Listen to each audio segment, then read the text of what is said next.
21 janvier 2022. Merci d'être au rendez-vous hebdomadaire du Forum de la presse que nous consacrons au décryptage de l'actualité de la semaine qui s'achève, et cela avec des confrères des médias de Niamey. Aujourd'hui, nous allons parler de la visite de travail de 72 heures du président de la République Bazoum Mohamed dans la région de Tawa. Il sera aussi question de la journée de réflexion post-signature de la convention collective de la presse à Niamey la semaine dernière par les acteurs des médias. Aussi, nous parlerons des perspectives du recrutement cette année à la fonction publique des enseignants du primaire, du secondaire et de l'enseignement professionnel et technique envisagé par le gouvernement. Nous terminerons avec du sport, une analyse à mi-parcours des compétitions de la Coupe d'Afrique des Nations de football Cameroun 2021. Pour échanger sur ces sujets, nous recevons Maimouna Diadou, elle est journaliste indépendante. Bonsoir Maimouna. Bonsoir Nafissa. Ousseini Issa, il est également journaliste indépendant. Bonsoir. Bonsoir. Et Ousmane Sidipou Doumbia, journaliste indépendant également. Bonsoir. Bonsoir. À la modération, c'est Nafissa Adam Sefo.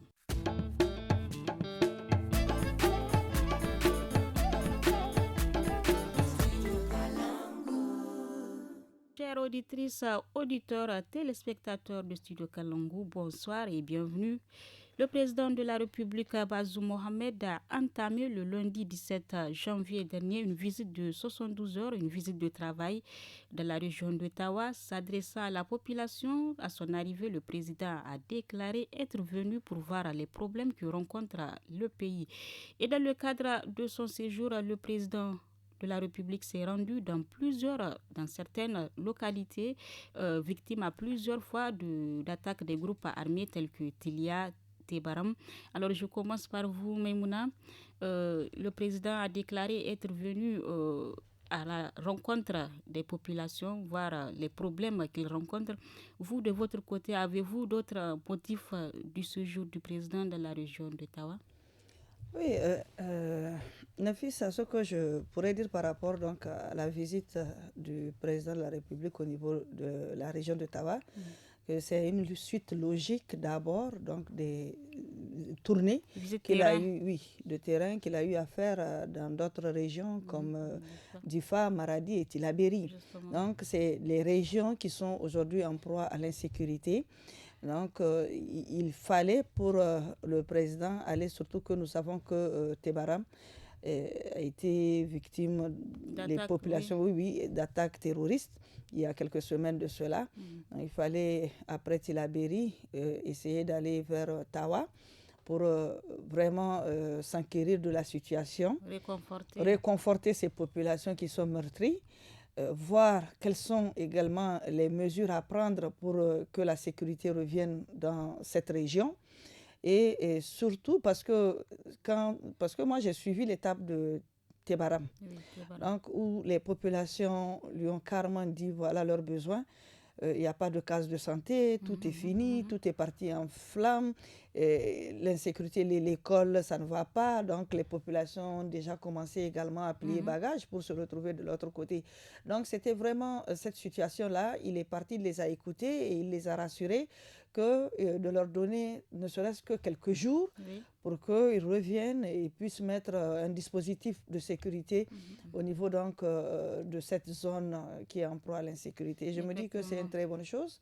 Nous allons regarder en fait ce qu'il a dit, s'il y aura une suite logique de ce qu'il a dit sur le terrain, parce que chez nous, on a l'habitude de poser des actes, mais il n'y a pas de suivi. Donc, on espère que cette fois-ci, que ces populations, les paroles, l'engagement du président de la République soient reconfortés et viennent reconforter ces populations par la mise en place de dispositifs sécuritaires et ramener également les services comme les services sociaux de base pour que ces populations puissent bénéficier et poursuivre la vie normale, je pense. Justement, Ousseini, donc, quelles peuvent vraiment être les retombées de ces visites terrain? Parce que, comme l'a dit Maimouna, c'est une suite après Difa, Maradi, Tillabéri, il était à Tawa. Donc, auprès des populations affectées par ces attaques, quelles peuvent être vraiment les retombées de ces visites terrain du président de la République? D'abord,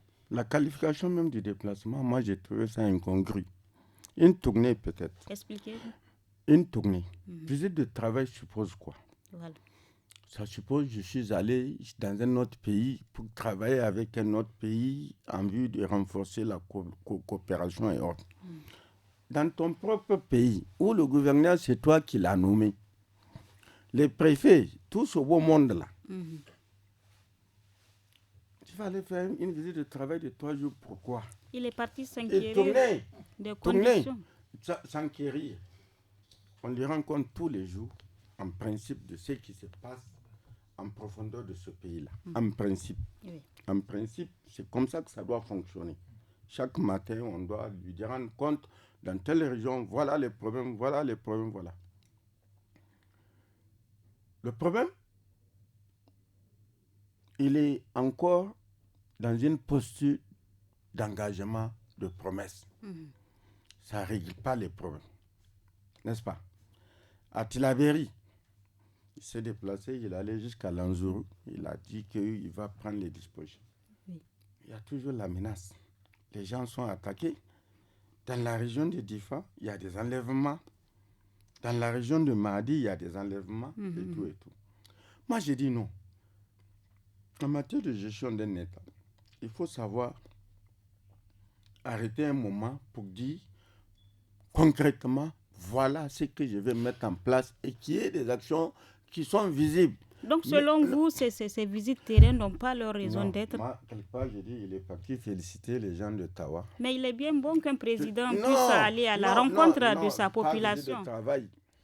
Tourner en profondeur. Donc, à la communication, il devrait peut-être changer de... Tourner en profondeur. Kunche faisait ça. Selon vous, oui. Tourner en profondeur. Kunche faisait ça. Oui, il n'est pas non, d'accord avec la terminologie, tout à fait. Quand on parle de visite de travail, ça suppose que c'est comme si tu es parti, le gouverneur, tu vas t'asseoir avec lui pour arrêter un certain nombre de choses. Alors que le gouverneur, tu peux l'instruire par rapport à des choses qu'il doit poser comme acte. N'est-ce pas? Mais visite de travail, alors, le gouverneur, c'est ton égal. Est-ce que le gouverneur, c'est ton égal? Voilà un peu comment moi j'ai perçu cette sortie-là. Un peu sceptique, si on peut le dire. Non, c'est pas une question. Mais je suis dans le scepticisme et c'est tout à fait normal que je sois dans le scepticisme quand je constate qu'on prend des engagements, mais il n'y a rien qui change. Aller à Tilia et pour voir les populations, prendre des engagements devant les populations, c'est ça qui va arranger les choses. C'est des choses concrètes, les gens veulent voir. Comme quoi? Mais comme quoi? Oui. Créer les conditions pour que les attaques là, sporadiques là, puissent cessent, n'est-ce pas? La sécurité des personnes et de leurs biens. Mais aller simplement s'arrêter devant une foule pour dire je suis venu vous voir.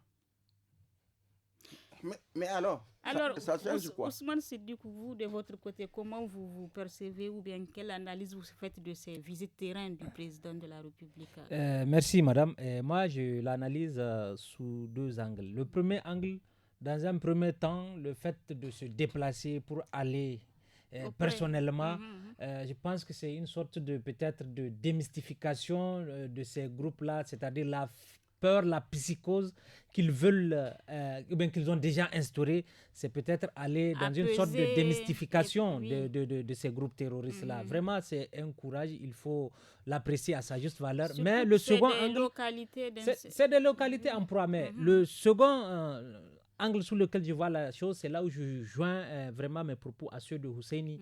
Il faut plus d'engagement. Il a été à Anzuru, il a été à Banibongo, il a été à Tebaram, il a été à Tilia, bien avant Maradi, dans des localités où vraiment l'insécurité est assez perceptible. Les populations la vivent dans leur chair et dans leur âme. Donc vivement la concrétisation des engagements. C'est-à-dire aller pris. au-delà. Voilà. Surtout que quand vous remarquez, après toutes ces visites-là, dans ces localités-là, il y avait eu des attaques. Pas plus tard qu'à Tilia. À Gawé, ça fait pas. Gawé, c'est-à-dire une localité à quelques encablures de Tawa, aurait fait l'objet d'une attaque. Donc vraiment aller plus au-delà des engagements. Il ne suffit pas d'aller ou bien prendre un bain de foule, tenir des engagements, ça c'est bien. Mais vraiment aller au-delà. Aller au-delà, c'est quoi? Pour que après ces visites-là, que ces populations, que ces localités ne fassent pas l'objet de ces attaques-là. Or, à l'épreuve des faits, c'est le contraire. Donc, vraiment, revoir la copie, c'est bien beau d'aller compatir, c'est bien beau d'aller physiquement constater de visu, mais les engagements, une fois pris, il faudrait qu'ils se matérialisent pour que nous n'assistions plus ce à quoi nous sommes en train d'assister. Après chaque visite, ces mêmes localités visitées-là font l'objet d'attaques. Donc, vivement. Donc, oui, rapidement. C'est que avant son déplacement, on a sécurisé toute la zone. N'est-ce pas? Bon, si elle a été sécurisée, est-ce qu'elle ferait l'objet? Non, je vais dire. C'est tout normal lors d'un déplacement. C'est un courage quand même, Ousseini. Refermons ce chapitre. Donc, vivement la concrétisation des engagements pris par le président lors de ces visites à terrain, surtout dans les localités d'insécurité. Autre point de ce forum de la presse, le ministère de la Communication a organisé le vendredi passé une journée de réflexion post-signature de la convention collective de la presse à Niamey. Cette rencontre qui réunissait les acteurs des médias est placée sous le thème « Quelles mesures d'accompagnement pour les médias ?» Alors, Ousseini, visiblement, cette rencontre est une autre étape dans la mise en œuvre de cette convention. Mais je veux dire, quelque part, c'est un ministre qui est vraiment actif. Parmi tous les ministres de la communication qu'on a eu, lui, il s'est mis, dans l'optique de faire avancer les choses. Parce que cette histoire de convention, ça ne date pas d'aujourd'hui. Il est parvenu à faire signer quand même la convention. C'est une avancée. C'est une grande avancée, il faut le lui reconnaître. Il a pu faire avancer les choses, amener, mais bon, le problème est toujours là, en l'état. C'est la mise en œuvre. La mise en œuvre, n'est-ce pas? On sait c'est quoi le problème par rapport à la mise en œuvre. C'est quel le problème? C'est quoi le problème? Oui, c'est quoi les promoteurs. Est-ce que j'ai besoin de dire c'est quoi le problème? C'est les promoteurs. Changer les choses, ça dépend de la volonté. Je ne sais pas, il y a combien de promoteurs qui ont signé. Il y a les organisations des promoteurs, certainement. Il y en a combien qui ont signé l'acte? Hein? Il y en a qui n'ont pas signé. Il y en a qui n'ont pas signé, n'est-ce pas? C'est ça l'enjeu majeur. Parce que c'est avec la signature de ces promoteurs-là que les conditions peuvent être changées, que la loi, ou du moins la convention, peut être mise en œuvre. Mais tant qu'ils sont dans leur posture de ne pas signer, ça va être compliqué. Maintenant, quel type d'accompagnement? Quel type d'accompagnement? D'abord, quand on regarde un peu le fonds alloué à la presse, le fonds d'aide. Le fonds d'aide à la presse, oui. À la limite, c'est des cacahuètes. N'est-ce pas? Maintenant, ce sont des matériels et autres mais qui sont... quel matériel? C'est qu'aujourd'hui, ils sont allés jusqu'à considérer que c'est eux qui doivent gérer à la place même des promoteurs. Le fonds même, l'argent même, c'est eux, c'est le CSC qui doit. Non. Donc ce n'est pas une bonne décision. Non, moi j'ai discuté avec, y compris les responsables du CSC, j'ai discuté avec eux, j'ai dit non, ça n'a pas de sens. Parce que c'est quoi? Le fonds a deux volets. Normalement, il y a le volet direct, c'est-à-dire le financement où on donne de l'argent parce que tu as un plan d'investissement, on te donne de l'argent. Le financement indirect ou le soutien indirect, c'est les autres aspects. Non, je veux dire, par exemple, la téléphonie, créer les conditions pour que, quand on est journaliste, qu'on ne puisse pas appliquer les mêmes tarifs aux journalistes, n'est-ce pas? Quand vous vous déplacez, et ça avait existé à l'époque, aujourd'hui ça n'existe plus. Il faut mettre fin, il faut créer, c'est ça l'aide indirecte. Mais on ne met pas l'accent sur ce volet-là. Parce que les compagnies de téléphonie, le journaliste, il utilise un téléphone tous les jours pour appeler un contact. On crée les conditions, par exemple, pour dire, quand il s'agit du journaliste, voilà la tarification. N'est-ce pas? Une fois qu'il est déclaré, quelle que soit par elle la compagnie, l'opérateur de téléphonie, qu'on puisse, que ce soit les fax, parce qu'à l'époque, c'était fax. Donc, en gros, autant de problèmes autour de la mise en œuvre de mais non, il a fait ce qu'il a pu faire, il l'a réuni, ils ont discuté. Mais le problème de ce pays, le véritable problème de ce pays, les gens se réunissent pour discuter. Mais pour quelle suite? Parce que le tout n'est pas de venir s'asseoir, on dit forum, ceci, cela. Les gens sont là pendant une semaine, ils ont échangé, ils ont mangé. Après, rien. On fait des résolutions, des recommandations. Rien. C'est d'ailleurs peut-être la raison de ces journées de réflexion post-signature, peut-être on espère... Mais ils ont discuté, j'ai entendu un peu les recommandations, les résolutions. Oui. Mais ça va aller où? Ça va aller où? Parce que tout simplement, c'est pas parce qu'on s'est réunis pendant 48 heures ou 112 heures pour échanger que les choses vont bouger. C'est une question de volonté et une question de détermination pour amener les acteurs concernés pour faire évoluer ce dont on a décidé. Et les enjeux, ils sont nombreux. Selon vous, quels sont réellement les enjeux de cette mise en œuvre de cette convention pour les employés et les employeurs même? Indépendamment que ces mêmes enjeux soient nombreux, moi je dirais qu'ils sont multiples. Pourquoi? Parce que dès au départ, c'est vrai, il y a cette volonté politique-là de l'autorité en charge de la communication, mais le coach a été raté dès au départ. C'est quoi le raté? C'est d'avoir mis au devant une structure qui aimerait faire, ou bien qui est en train de faire cavalier seul, c'est-à-dire le conseil d'administration de la maison de la presse. Vous ne pouvez pas, vous, en tant que conseil d'administration, faire fi des avis, des observations des promoteurs, des organisations socio-professionnelles de la presse. Aujourd'hui, est-ce que cette convention, qu'est-ce qu'elle vaut? Loin de moi de faire l'avocat ou bien de défendre les promoteurs, mais quelque part, je pense qu'ils ont raison. C'est quoi leur raison aujourd'hui, madame? Quand vous prenez les organes de presse, je vous assure, à défaut de les citer, ils sont nombreux à avoir des arriérés de salaire. Aujourd'hui, c'est se faire harakiri quand ils vont vouloir accepter cette convention sans pour autant que les choses soient claires. Parce qu'il ne s'agit pas de venir signer. Aujourd'hui, moi, je peux venir en tant que promoteur, signer. Avant même que je ne signe, quand je me débrouille quand même vraiment du mieux que je peux à assurer le salaire de mes employés. Mais avec cette signature-là, je vous assure, madame, c'est se mettre la corde au cou. Et c'est là où je dis le coach a été raté dès au départ, que le conseil d'administration feigne ou bien ignore les préoccupations ou bien disons les recommandations de ces associations des promoteurs. Eux, ces mêmes promoteurs aussi, ils doivent quand même lâcher du last. Parce que quoi qu'ils veulent, eux-mêmes sont... Par exemple, sur la redevance de Orten. Eux-mêmes savent, ça fait partie de leur... Eux-mêmes savent que l'État ne va pas... au moins pour la publicité. Donc, il faudrait, selon vous, revoir vraiment tous les facteurs... Tous les facteurs et impliquer tous les acteurs. Aujourd'hui, je vous donne un exemple. Aujourd'hui, quand vous voyez... je vous donne au pif, prenez une activité du conseil d'administration de la maison. Est-ce que cette activité est couverte par les médias privés? Non. Donc vraiment, vous ne pouvez pas vouloir engager un processus tout en ignorant ou bien en faisant fi des recommandations, des observations de certains acteurs.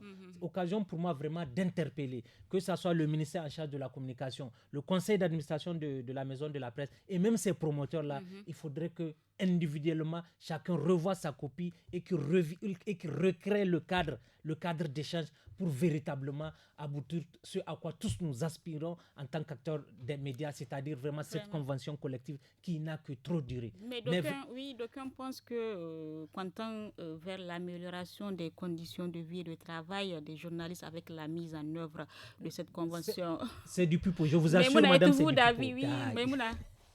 Non, et d'avis quant à l'amélioration des conditions de vie et de travail des agents des médias. C'est ce que vous voulez savoir avec cette convention collective. Bon, avec cette convention collective, si on arrive à signer cette convention collective, dans les normes, avec tous les acteurs, avec tous les acteurs, moi je me dis que ça serait vraiment quelque chose de bon pour les travailleurs qui sont dans ces médias-là. Mais, dès le début, s'il n'y a pas eu le consensus autour de la signature, parce que quand j'ai vu la signature a été intervenue sans les promoteurs, il faut le dire, qui sont dans le groupe de Artin, c'est déjà une faille pour cette convention collective. Parce que c'est pour ça que je me suis dit que le ministère de la Communication, le ministre en charge de la Communication, a encore fait appeler ces promoteurs pour qu'ils puissent encore discuter des probabilités qu'est-ce qu'on peut résoudre très rapidement pour que la convention, pour une bonne effectivité de cette convention collective. Le jour où ils ont signé la convention collective, le ministre a bien dit qu'il donne un délai d'1 an. C'est-à-dire 1 an. Et à la date d'aujourd'hui. Oui. Non, 1 an, ça n'a pas duré. 1 an pour que les promoteurs puissent en discuter avec le ministère de la Communication pour trouver un terrain d'entente. Mais je me dis, avec la réunion, peut-être, la dernière réunion du vendredi, peut-être ça va aboutir à quelque chose. On l'espère bien. Parce qu'on ne peut pas chaque fois, les promoteurs ne peuvent pas chaque fois s'accrocher à des choses qui ne peuvent pas être réglées rapidement. Pendant ce temps, ce sont les journalistes, les hommes de médias qui en pâtissent. Déjà, nous savons les conditions dans lesquelles vivent, précaires dans lesquelles vivent ces hommes de médias. C'est insupportable. Donc, il faut trouver un consensus. Parce que sans ces hommes de médias, les groupes de presse, vous allez fermer. Parce que ce sont eux les travailleurs. Ce sont eux les travailleurs. Mais aujourd'hui, en minimisant cette catégorie de personnes, parce que je me dis c'est en minimisant cette catégorie de personnes, parce qu'il n'y a pas une volonté, ni du côté donc de ces promoteurs, ni même du côté du ministère de la Communication, à signer cette convention collective. Parce qu'ils ont demandé, les promoteurs ont demandé. Quand vous demandez, vous faites vos propositions.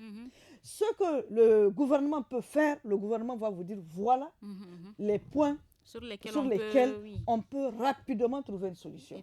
Mais si, d'aventure, les propositions que le gouvernement pense qu'il peut régler, les promoteurs disent que eux, peut-être ces propositions ne les agréent pas, mais nous allons continuer à rester dans cette situation. Donc ça veut dire qu'il faut rapidement trouver un terrain d'entente pour que nous, les hommes de médias que nous sommes là, nous puissions... En une demi-minute, parlant de propositions, pour joindre mes propos à ceux de Mme Maïmouna, c'est-à-dire au ministère en charge vraiment de revoir sa copie en faisant un vrai ciblage des acteurs. C'est-à-dire vraiment en ciblant qui vraiment doivent, les vrais acteurs au conseil d'administration de la maison de la presse, vraiment de descendre de son piédestal, aux promoteurs aussi eux-mêmes de lâcher du lest et de mettre à défaut de l'eau dans leur vin, de mettre de l'eau dans leur boule. Ainsi, je pense que le cadre sera créé et qu'on peut converger vers les opinions. Rapidement. Maïmouna. Oui. Les concernés, ça veut dire les journalistes, ils font quoi pour revendiquer leurs droits? Justement. Dites-moi, quel mouvement, quelle action ont-ils posé pour revendiquer leurs droits? Ils sont là, comme des moutons. Ils sont réunis en syndicat, en association. Non. Il y a les organisations socioprofessionnelles de presse quand même. Il y a les organisations qui militent. Non, la lutte, quand par exemple au niveau des syndicats, les corporations syndicales, quand il y a un problème dans le secteur, c'est les ouvriers, les travailleurs, ils décident de déclencher une grève pour contraindre. Mais quand les gens sont là comme des moutons, ils sont d'accord pour aller prendre 5 000 francs, on les humilie même. C'est parce qu'ils ont été assez misérabilisés, Ousseini. Nous réformons ce chapitre, Ousseini. Nous allons marquer une petite pause avant de poursuivre à ce forum.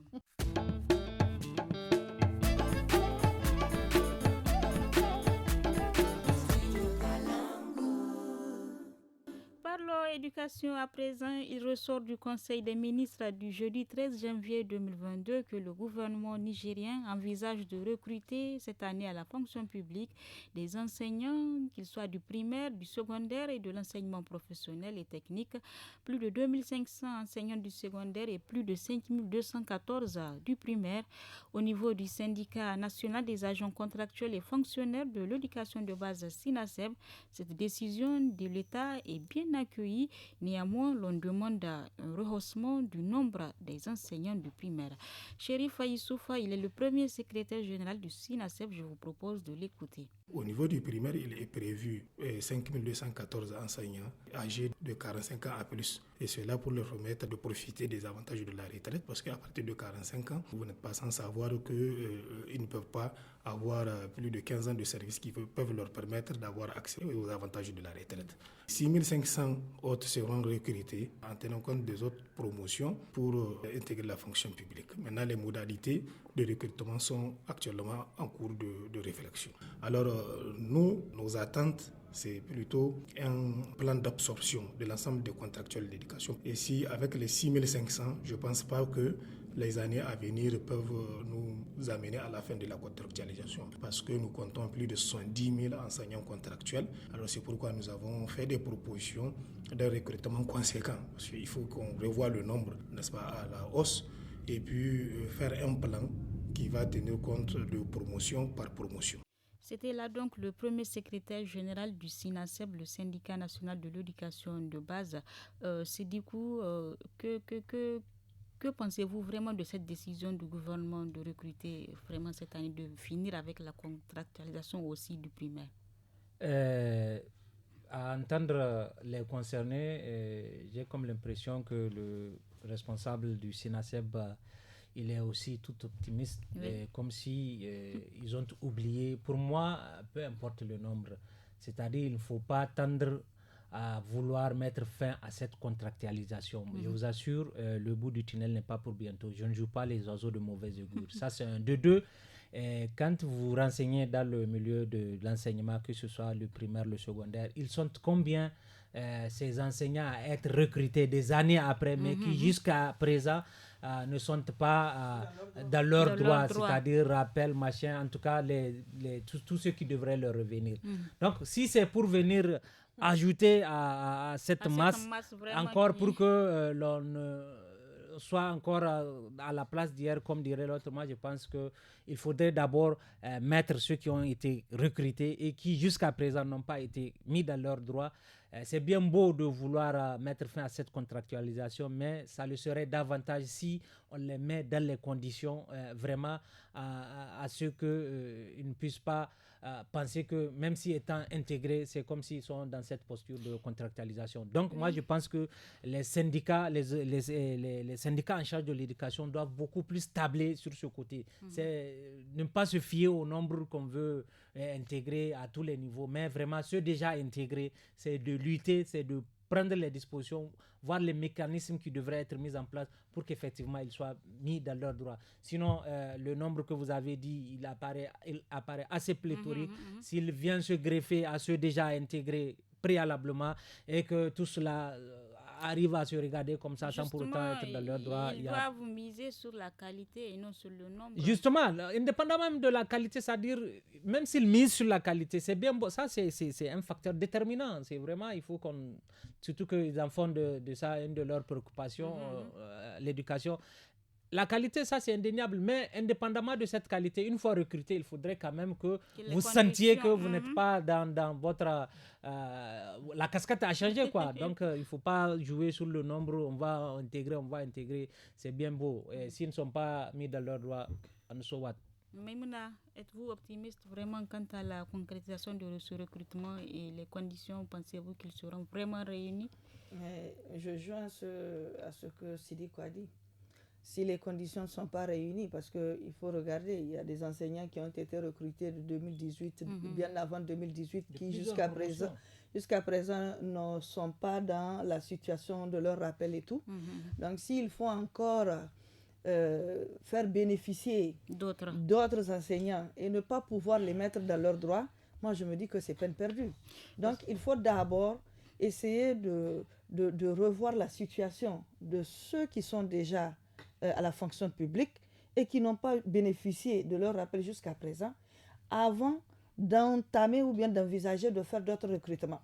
Parce qu'il ne s'agit pas, quand on fait un recrutement, c'est pour que tu changes de casquette. Oui. Mais quand on te fait un recrutement et que tu te sens toujours dans la même casquette, les conditions de vie ne sont pas améliorées, moi, je me dis que c'est peine perdue. Et avoir aussi une retraite meilleure. Une retraite meilleure. Oui. Maintenant, on vient pour le cas des enseignants âgés, entre 45 plus, où ils vont bénéficier, pour les faire bénéficier de la retraite. Oui. Mais moi, je me dis, pourquoi ils ont attendu jusqu'à ce jour pour pouvoir les recruter, pour qu'ils puissent bénéficier de la retraite. Pour leurs agents qui sont en dépassement d'âge, oui. Et ça va se passer comment?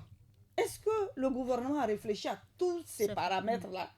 Parce que je me dis qu'il faut, quand on veut finir, quand on veut aller vers l'amélioration des conditions des travailleurs, il faut aller dans le sens que tous les travailleurs puissent en bénéficier. Oui, oui. C'est ça aussi.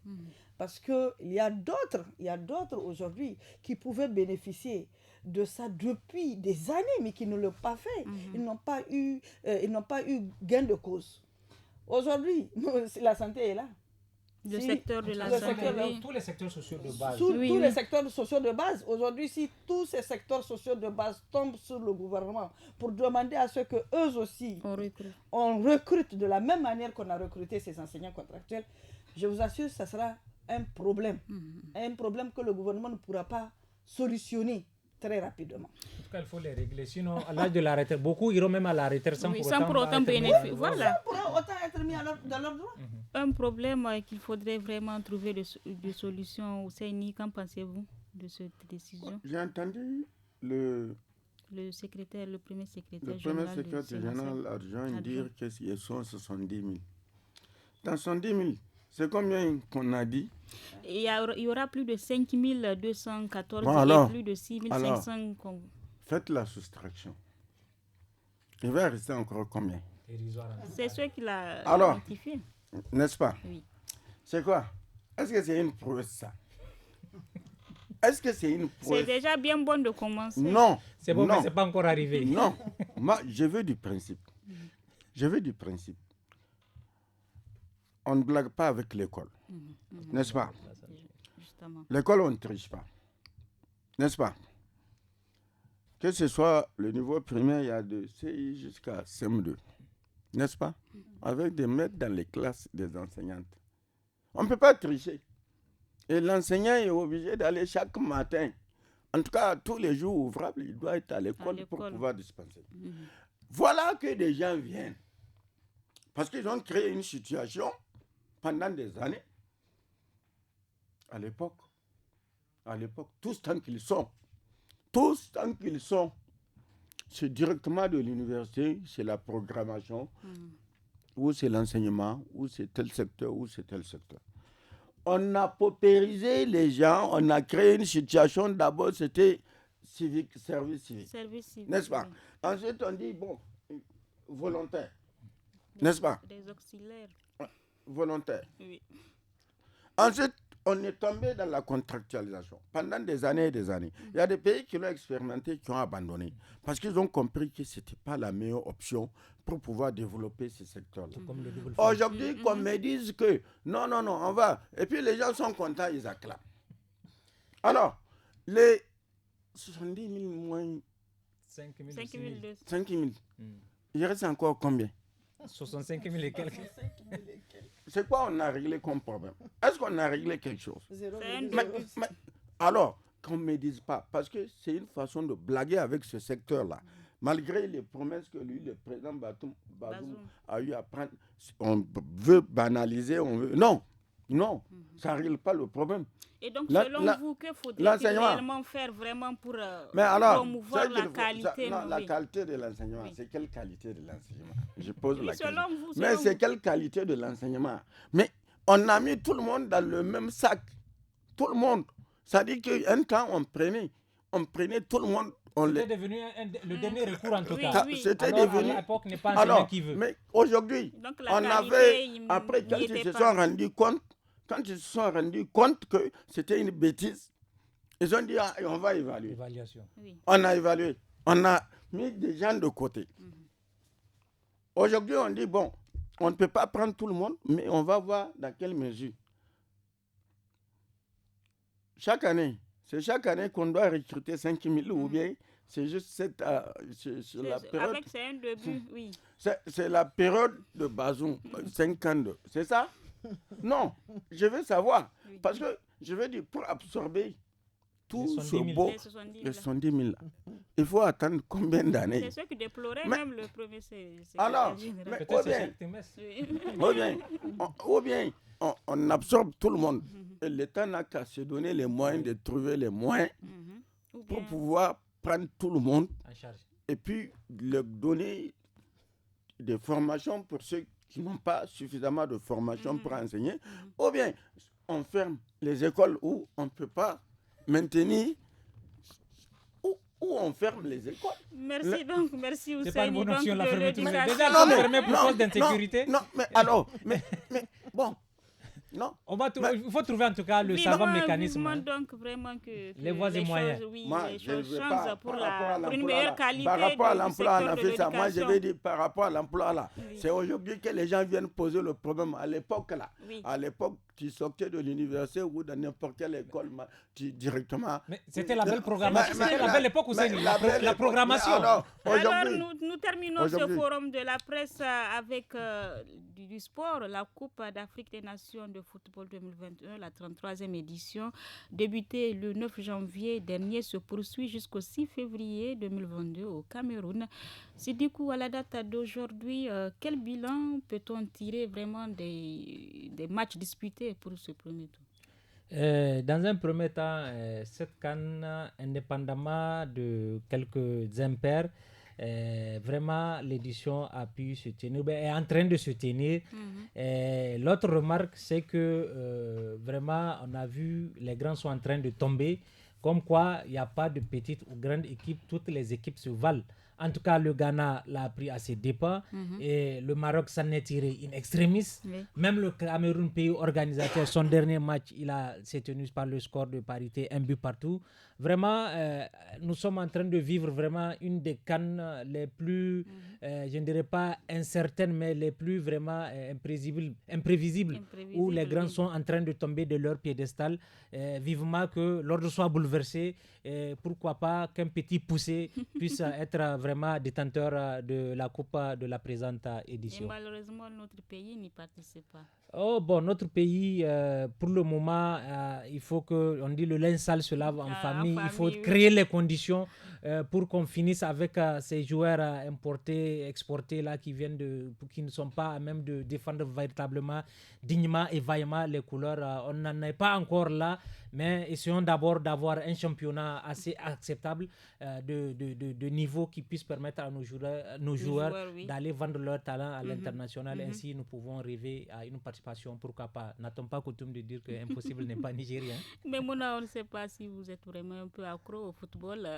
Je ne suis pas accro au football. Oui, mais on sait que cette année, pour la première fois de l'histoire de la Coupe d'Afrique des Nations, une femme a arbitré un match accompagnée d'autres femmes comme assistante. Vous, quelles sont vos impressions? Non, je me dis que c'est une bonne chose pour la première fois. Oui.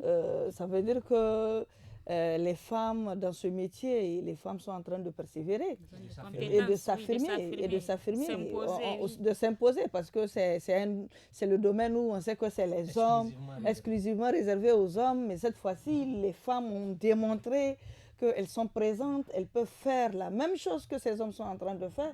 Pourquoi pas? Donc vraiment, c'est une bonne chose et c'est à encourager. C'est encouragé et je pense que ça ferait école pour d'autres femmes qui sont dans le domaine à persévérer davantage pour arriver à ce stade-là. Ousseini, quelle est l'analyse que vous faites de la CAN 2022? Depuis que ça a commencé, j'ai regardé un seul match. Et ce seul match que vous avez regardé, qu'est-ce que vous pouvez dire? Et ça aussi aussi, deuxième partie. Tout de même. Circonstanciellement. Circonstanciellement. Donc vous n'avez rien à dire Je n'ai pas grand-chose à dire. Mais le peu. Tout au plus, je peux m'aligner de Sidikou qui dit que les grandes équipes, les grandes nations de football sont en train d'être malmenées. Ça, Cameroun, Algérie, cela veut dire que les Maroc, Ghana, certains pays, les petites équipes peut-être se sont réveillées quand on dit pour Cap-Vert, s'imposer. quand des pays comme Cap-Vert, où ils arrivent à tenir en échec des grandes nations comme... Bon, je dis que les choses bougent. Ça dit qu'il n'y a plus de petites équipes. Elles se valent toutes ces équipes en tout cas. Les équipes qui sont là-bas, mais pour moi... C'est bonnet, blanc, blanc, Je vais regarder la finale, demi-finale. Les phases finales. D'accord, à ce moment, vous pouvez demander ses impressions à Ousseini. Vous, Sidikou, qui avez eu la chance ou bien qui continuez de suivre ces matchs, sur quelle équipe vous misez pour la fin? Remporter la coupe. Vraiment, j'ai dit, à défaut, je n'ai pas une boule de cristal devant moi, Nafisa, mais moi, ce que je retiens, vraiment, pour ne pas me tromper, je ne veux pas me hasarder à citer une grande nation de football. À partir du moment où j'ai vu que les petits poussés sont en train de bousculer les grandes nations dites de football, c'est pour ça que je dis ça peut être peut-être la canne de toutes les surprises. Pourquoi pas qu'un petit poussé puisse être détenteur de la coupe, puisqu'on a vu difficilement dans les matchs de poule, les grands ont eu à tirer leur épingle du jeu. Les petits poussés, ça les a galvanisés. Prions qu'au deuxième tour, que nous assistions vraiment à autant de surprises, parce que vraiment, il faudrait que les choses changent. Il faudrait que l'ordre qu'on connaissait auparavant puisse être changé. Donc, je nourris le vœu de voir une équipe dite de petites nations, mais de petits poussés, remporter cette canne-là. Déjà qu'ils ont eu à bousculer ces grands-là dans la première phase. Une canne de surprise, donc Maïmouna et Ousseini, on doit vraiment se mettre à suivre cette canne pour suivre les surprises à venir. Bon, concédons-leur peut-être les phases finales, là, ils vont commencer à suivre. Donc, nous sommes donc au terme de ce forum de la presse de ce vendredi 21 janvier 2022. Merci à vous de nous avoir suivis. Nous étions en compagnie de Memoune Diado, elle est journaliste indépendante, Ousseini Issa, journaliste indépendant, et Ousmane Siddikou Doumbia, également journaliste indépendant. Merci, chers invités, d'être venus. N'oubliez pas le nouveau programme des jeunes samedi et dimanche dès 17h avec l'actu des jeunes en 5 langues suivi de Tous à la Fada, et à partir de 18h15 les samedis et dimanches le forum Hausa et Anzarma. C'était Nafisa Adam Sirfo à la modération, Mustafa Ayouba à la technique et Issa Lawali à la régie vidéo. Au revoir.